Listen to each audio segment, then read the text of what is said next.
Motivation Monday. Welcome to the Froggy Five. I'm Jim Freilich, your host, founder and managing member of Froggy Companies. And I'm happy today to be meeting here with Axel Ragnarsson from Aligned Real Estate Partners.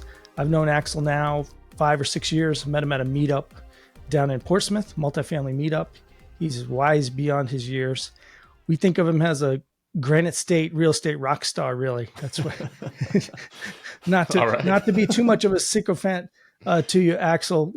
He's in between the ages of both my sons. I was surprised how young he was when I first met him, and did a small deal with him. He actually helped us with a piece of property. We took out a private loan years ago, and he has been scaling and doing things since. He's a founder and managing partner of Aligned Real Estate Partners. He's a founding partner for vertically aligned Blue Door Living. They got over 300 doors. I think he's been GP on 450 or more units across mainly New Hampshire and Florida, but he's also done deals in Texas and Indiana. And he's been involved in real estate for a long time for his age, for sure, and is just does everything top notch. So, Axel, I'm happy to have you here today. I'm a big fan of yours now. Appreciate the invite, Jim. Thanks again. Yeah. So tell us how you got started. Yeah, it was back in college. So I grew up in New Hampshire, grew up in southern New Hampshire. Always been interested in business. I was like that kid who was trying to sell the baseball cards at recess. So always kind of had that entrepreneurial bone. And late high school, early college, I was buying and selling cars. So that was kind of my income source, my side gig or hustle or whatever it's called nowadays. But did fairly well doing that, and enough, generated enough money and dough to where, I wanted to get into flipping something larger, right? And I think I just liked the HGTV house flipping shows, and decided I wanted to learn more about real estate. This is back in 2015 or so. Just went out and got my real estate license because I thought that'd be a good idea. I got it when I was like 19 years old. It was, just summer between a couple of years of college. So I got that, started working, just selling small single family homes with a broker in my college town, and made a couple bucks doing that while I was still doing the buying and selling of cars. And then I got to the point where I was like, all right, let's figure out how to actually go out and buy a piece of real estate. So I found the websites like Bigger Pockets, started listening to that podcast, a bunch of different podcasts. But as I started learning about flipping houses, I started learning more about rental real estate and multifamily real estate and the idea of passive income. And I realized that that's kind of what I wanted to focus on, was going out there and building a portfolio of cash flowing real estate versus being transactional on the flipping houses side. Mm-hmm. So had an internship at the time and met a private money lender, and just through that internship by chance, and started going out there and looking for small multifamily properties kind of throughout New Hampshire.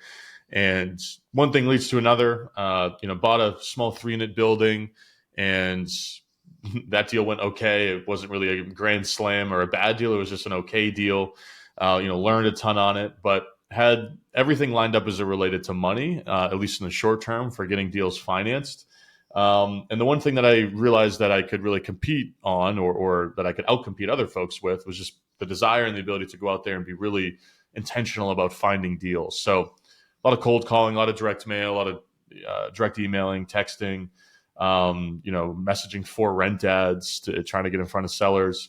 And that became my special sauce, I guess, as I define it, was being able to find killer deals. So from 2016 to 2020, I was just doing deals with my own money, using private financing, refinancing out of private debt into commercial financing, kind of built a portfolio that I personally owned and controlled of 60, 70 units throughout New Hampshire at the time.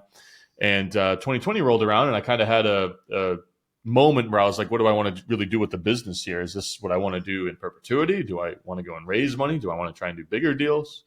And I realized that for me, in order to capitalize on the deal flow that I had, in order to continue growing the business the way that I wanted to, I had to go out there and raise some money and start working with partners and investors. So between 2020 and 2022, it's really where that kind of shift occurred in the business. That's technically when I started Aligned Real Estate Partners, the business I'm running now. And we started doing slightly larger deals, a higher volume of deals. And then we bought some deals in other markets, such as Florida, and co-GP'd some deals in markets like Texas and Arizona. tried a bunch of different things, realized that I actually really enjoyed just raising money for my own deals, finding my own deals, managing and operating my own deals. New Hampshire's a great market. There's this level of comfort in doing deals in New Hampshire that I appreciated. And I've since, at 1.78 years ago, I moved to Boston, and, New Hampshire being an hour away, it made it easy to go up there and actually run the business and to look at properties, all that. So 23 kind of reshifted the focus to, we're going all in on New Hampshire. And really from 22, 23 to now, we've been buying anywhere from 100 to 175 units a year or so in New Hampshire. A lot of these small to mid-sized deals that are 5 to 50 units, we manage them in-house with the management company that I'm a partner in. And that's really what the business is today, is raising investor capital to buy kind of small deals, mostly direct to seller. And then we manage them in-house, and we like to think we operate them well.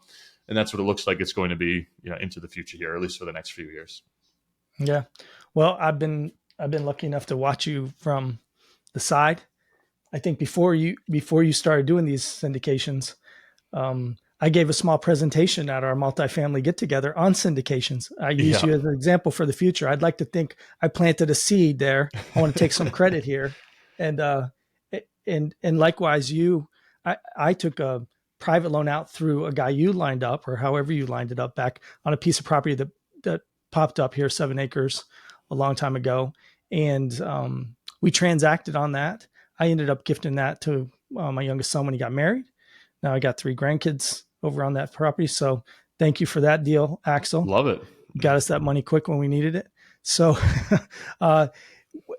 this journey, like, is there any specific thing you've had to persevere through in these years when you've made that transition that you'd like to share?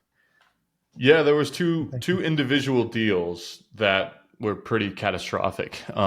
So, you can lose money investing in real estate, and people forget. The third deal I ever did was a duplex in Dover, New Hampshire. It was an auction deal. I had owned 2 properties before that. I had 2 3-unit buildings. 22. You're just dumb, naive. I think I got this figured out. Like, I look back, I'm like, dude, what were you thinking? But at the time, I was like, this is a beautiful neighborhood. I bought it, and I still think I bought it at the right price. But I made every mistake as it came to turning that deal around. Hired the wrong GC, wrong reno plan to begin with. Just didn't manage it diligently. Assumed that everybody was going to do their job when GCs, need a very high level of babysitting and oversight. It was just a lot of different mistakes. And then the timing was terrible. I bought it in 2019. As I'm going to sell it, COVID hit, the entire real estate market shut down. And I got smoked. I got absolutely smoked on that deal. Had very high interest, hard money on it. And I had to sell the other 2 properties that were great deals that I had a lot of equity in, that were performing very well, to get out of the loan of that deal. So I went from, and I had another deal that I bought at the time that I also had to basically flip instead of hold. So I was up to 3, and then I went back down to 0. And I felt like I had just wasted 2 years of my time in terms of growing the portfolio. So, that deal was a total whiff, right? And obviously I learned a ton of lessons on that and took those lessons to go apply on the next ones. And then I did a deal that was just with my own capital. That was a step up. It was a 23-unit deal. And it was the wrong business plan. It was the wrong neighborhood. I bought it in the wrong market, paid the wrong price, had the wrong property managers, a lot of similar mistakes, just at a higher level. And I had to sell that one. And then I had to sell a few other properties to get out of that deal. So, I've probably done 60, 70 deals since being in the business. Only 2 of them were bad, but they stung really, really bad at the time. And that the second deal that I'm talking about here, I finally got out of that one in 2023, and I bought it in 2021. So in general, they haven't been like catastrophic in the sense that they sent the business to 0 and they were like permanently crippling. I just had to, get out of some other assets. But in general, the way that I look at it is I was okay with being very aggressive with pursuing deals because of the fact that a lot of what we were doing were hairy deals direct to seller with a ton of potential margin. And 9 out of 10 of those deals go extremely well. I should say 8 of them go extremely well. One of them is maybe and then maybe one of them is a little bit more problematic. And that was just kind of the risk that I was willing to accept, being a young person, putting my own capital at risk and understanding that, if I'm going to be buying these deals at 25, 30% below market value, but the price that I'm paying to do, the risk that I have to accept in order to do so is I can't really walk all of those units during due diligence, or the seller has to close quickly, or I have to kind of use an aggressive debt product to get that financed. Well, that's okay, knowing that in the aggregate, the returns I'm pursuing and achieving are going to account for that risk and compensate me for that risk. Now, over time, that's shifted as we've started raising money. I'm not taking these types of risks when we're raising LP capital. Raising LP capital to buy deals with quality debt where we can do effective due diligence, where we can mitigate a lot of that risk. And that's been a bit of a shift in the business. But from a perseverance standpoint, it was, the easy answer to your question is doing a couple of tough deals that we're take 3 steps forward and then we took 1 step back temporarily type of situations. But you're going to do bad deals if you're in this business for a long enough period of time. And now I've been in it for 8 years. I mean, it's a lengthy period of time. I've been in full time for 8 years. And it's irresponsible to think that at least one of them isn't going to go according to plan, right? I mean, that's just the nature of being in it. Sure. Absolutely. Thanks. So, and you still were able to afford living in Boston, didn't have to move back to New Hampshire, right? For the first 4 years down there, I was with 4 guys in an apartment, right? You figure out how to stretch $1 from a rent standpoint. There you go. That was a wise decision. A lot of people make the migration permanently from New Hampshire to Boston. It's mostly the other people coming the other way. We just sold our 24th lot, and more than half of those people are coming up from Massachusetts to here.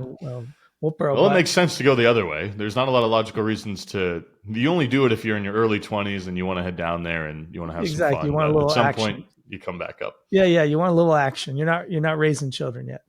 Exactly. Hey, thanks for having me on. If anybody else wants to find out more about what we're doing, please come to froggycompanies.com. Check out our 3 different business areas. We also have the Froggy Fund 1 that's now open for up to $18 million. We're going to be investing that $18 million across a diverse number of assets, cash flowing and ground up. And I'm really excited about this fund and really confident that we can outperform most of the other people out there in terms of what we invest in and how we do our due diligence and the type of partners we put together. So it's great talking to you, and see you next time.